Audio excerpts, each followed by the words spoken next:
A Guerra do Paraguai foi causada pelo imperialismo britânico? Este é o Visão Libertária, sua fonte de informações descentralizadas e distribuídas. A Guerra do Paraguai, o maior conflito já ocorrido na América do Sul, é um dos poucos assuntos cuja unanimidade nas respostas é inquestionável. Basta perguntar para qualquer pessoa de qualquer escolaridade e até mesmo alguns professores de história menos preparados e verificar que a resposta será a mesma. No ano de 1860, o Paraguai era um país extremamente desenvolvido, sendo atacado injustamente pelo Brasil, Uruguai e pela Argentina. Países influenciados pela Inglaterra, que estava vendo seu império ameaçado pelo gigante sul-americano. Além do ataque sórdido feito pelos seus vizinhos, o Paraguai, até o fim da guerra, viu sua população masculina ser reduzida em 95%, sobrando apenas mulheres e crianças, o que provocou a ruína econômica do país. A história que é contada, ensinada e conhecida pela ampla maioria das pessoas é muito romântica. Um país sem acesso ao mar, com pequena extensão territorial, ex-colônia de exploração da Espanha e com uma grande parte da população descendente de indígenas, fez frente ao maior império da época, a Grã-Bretanha, e possuía elevados índices de desenvolvimento econômico e humano, sendo injustamente atacado por seus vizinhos, que estavam a serviço do imperialismo britânico. Esta versão junta quase todos os traços que compõem as desculpas vomitadas pelos socialistas para o fracasso de um país: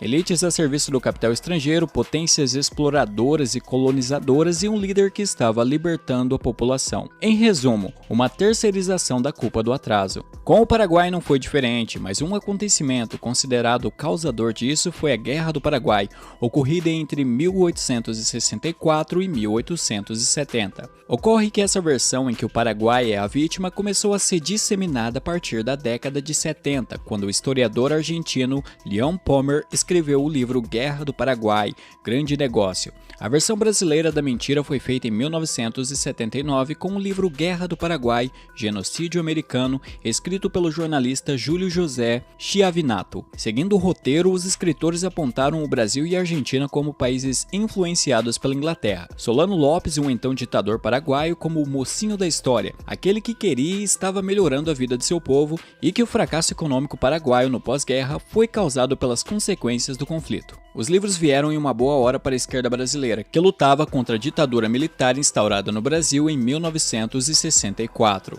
Lula já discursava nas greves sindicais do ABC, e quando os socialistas voltaram ao poder, bastou adequar os livros didáticos à narrativa. Assim, durante os anos 2000, o senso comum em torno do assunto foi formado, com professores de História e Geografia exaltando o Paraguai como exemplo de luta contra o imperialismo, culpando a cumplicidade de brasileiros, argentinos e ingleses pelo fracasso paraguaio e elogiando a postura de coragem do estadista Solano Lopes.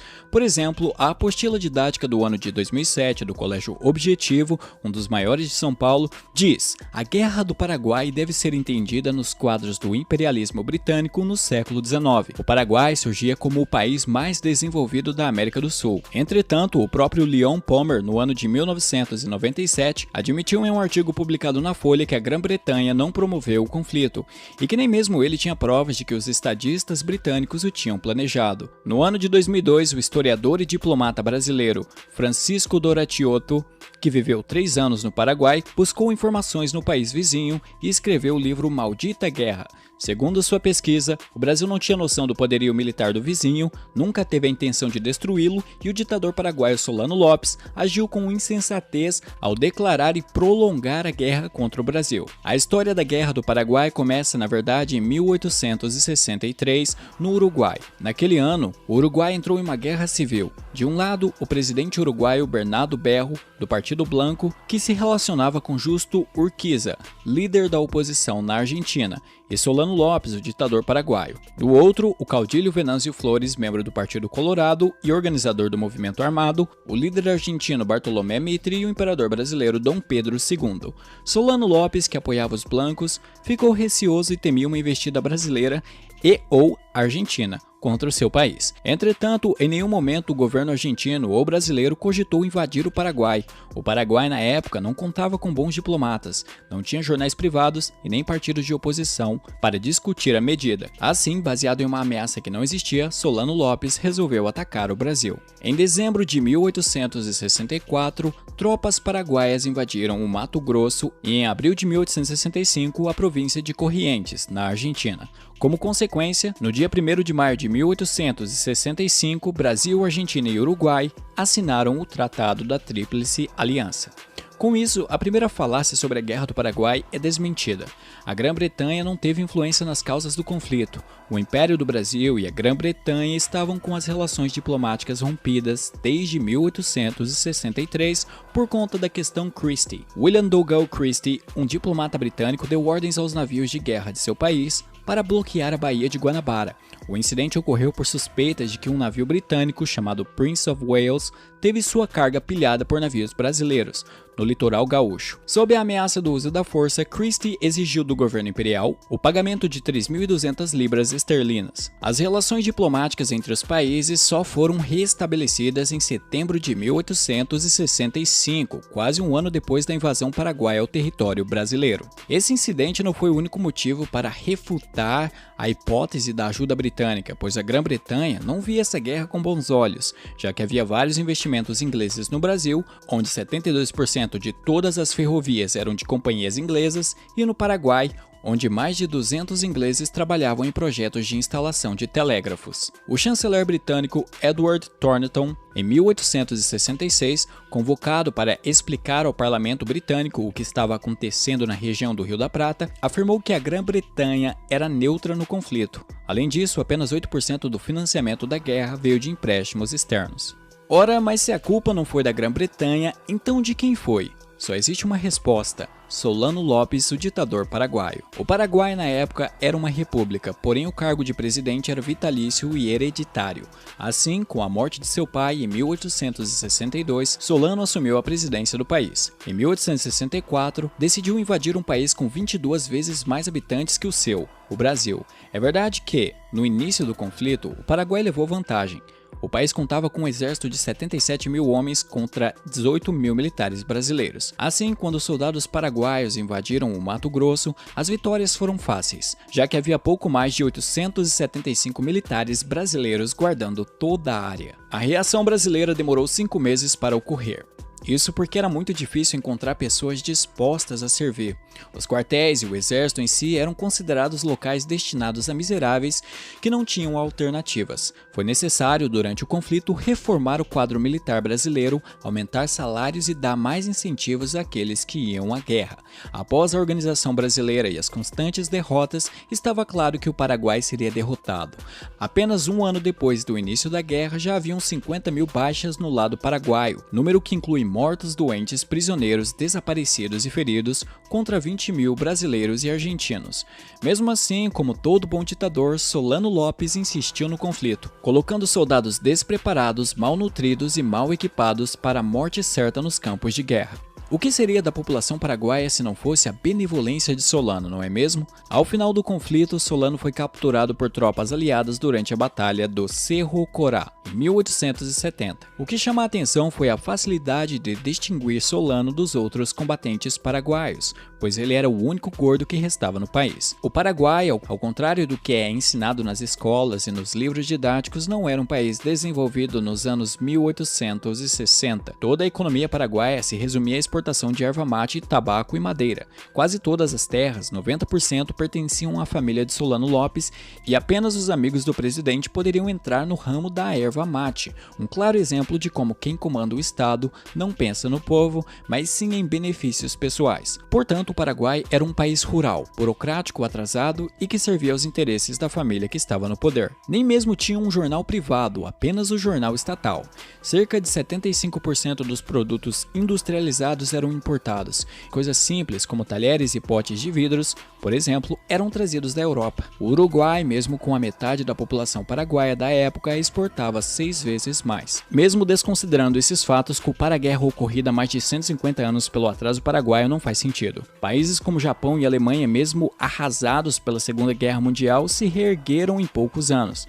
A indenização também não foi a responsável. Até a Primeira Guerra Mundial era comum que os derrotados pagassem indenizações aos vencedores. Foi assim na Guerra Franco-Prussiana, na qual a França teve de pagar 5 bilhões de francos à Prússia. 5 anos depois, a Alemanha pagou 132 bilhões de marcos aos seus vizinhos. Já o Brasil, que gastou 614 mil contos de réis na guerra, o equivalente a 11 anos de orçamento do governo federal na época, cobrou 460 mil contos de réis do Paraguai como indenização. O governo brasileiro não viu a cor desse dinheiro e mesmo se houvesse o pagamento, esse dinheiro dificilmente seria destinado à população atingida pelo conflito, pois ele ficaria à mercê daqueles que controlam o Estado. No final disso tudo, na década de 1930, Getúlio Vargas perdoou a dívida do Paraguai. Há controvérsias também sobre o número de mortes paraguaias. No ano de 1846, o país tinha uma população de 250 mil pessoas. 11 anos depois, em 1857, teria passado para 1,337 milhão,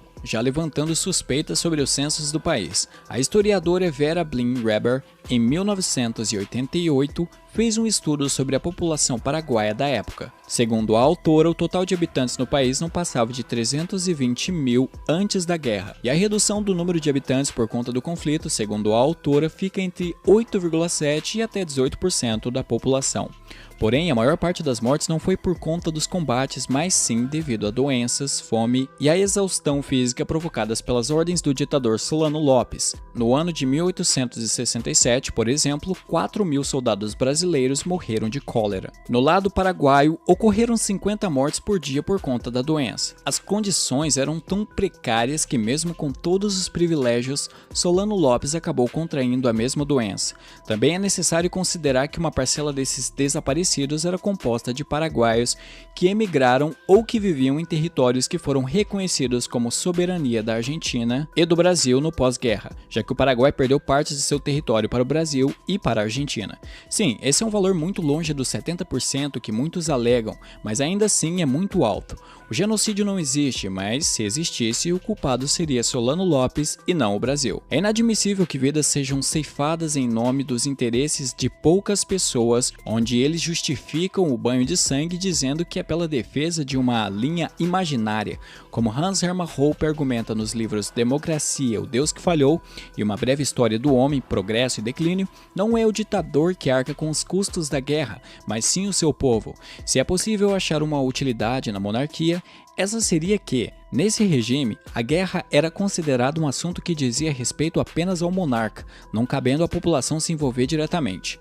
Contudo, como observado no Paraguai, um ditador tem à sua disposição milhares de vidas humanas, forçando-as ao sacrifício sem se importar com a sua opinião ou a validade do conflito. No final das contas, em 1870, a Guerra do Paraguai chegou ao seu fim. Os socialistas tentam passar uma visão totalmente deturpada dos reais motivos para esse conflito, argumentando que a ganância do Império Britânico, o colonialismo, as elites burguesas e até mesmo a inveja de um suposto líder benevolente seriam as suas causas. Em uma análise mais racional dos fatos, não é muito difícil chegar à conclusão que eles estão objetivamente errados, e apenas as ideias maléficas de um ditador podem justificar esse massacre. Obrigado por sua audiência. Esse artigo foi sugerido e escrito por Silent Call, revisado por Paulo Almeida e narrado por Alexander Bard. Se você gostou deste vídeo, clique no ícone de curtir abaixo e compartilhe o vídeo em sua rede social. Se você deseja ser notificado de outros vídeos, clique em se inscrever e depois no ícone da campainha.